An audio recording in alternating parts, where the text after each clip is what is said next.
Ah,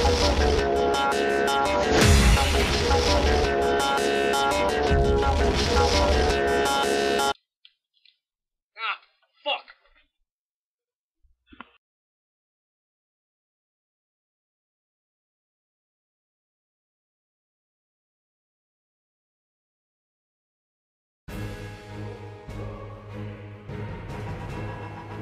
Greetings everybody.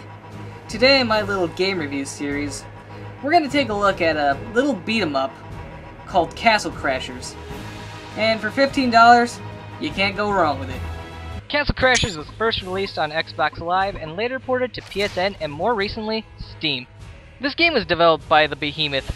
They're best known for a little game called Alien Hominid. This 4-player beat 'em up starts off a little easy, but it gets tougher as you progress. However, it's still more forgiving than Alien Hominid, because at least you don't die in one hit here. There really isn't too much to the story, but considering that the game is full of humor, it really doesn't need to be that complex. It starts off with the knights partying when an evil wizard kidnaps 4 princesses and steals a floating gem. The king orders the 4 knights, or less depending on how many people are playing, to get back the gem, rescue his daughters, and bring the wizard to justice. Each knight has their own magic abilities, like the orange knight with his fire magic, or the blue knight with his ice attacks. In an RPG-like fashion, when your XP meter gets full, you can get more spells, agility, and combo attacks when you upgrade your character at the end of a level. You also get access to more weapons, whether you find them in a stage, or buy them from the blacksmith, once your character reaches a certain level. You either have the strong but slow weapons, or fast weapons depending on their level of power or speed. You can also use potions for health, a shovel for digging for items, and you can eat a sandwich that gets your character all jacked up as if they were using steroids or something. You will make the heavy weapons guy proud.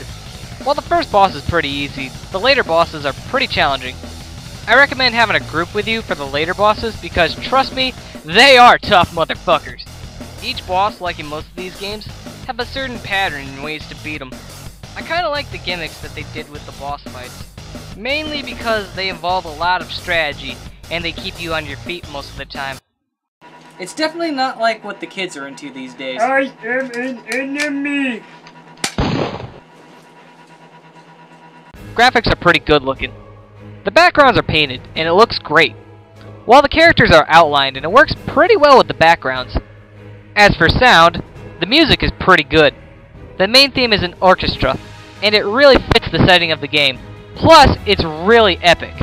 Each boss has their own theme, and they're really catchy, and they really get you in the mood for the fight.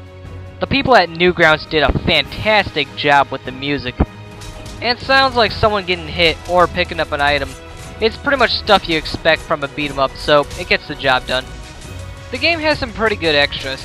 There's arena mode where you take on a horde of enemies and see how long you can last. And all you can quaff, where the player button mashes for his knight to eat until someone finishes. And for good replay value, there is a list of characters to unlock, as well as a few DLC ones. One of the coolest parts of this game are the little references they put in, whether it be something like the game's developers in tubes or nods to older games. One of my only complaints is that when there's too much going on the screen, you could easily lose sight of your character. But thankfully, this is something that only occurs once in a while.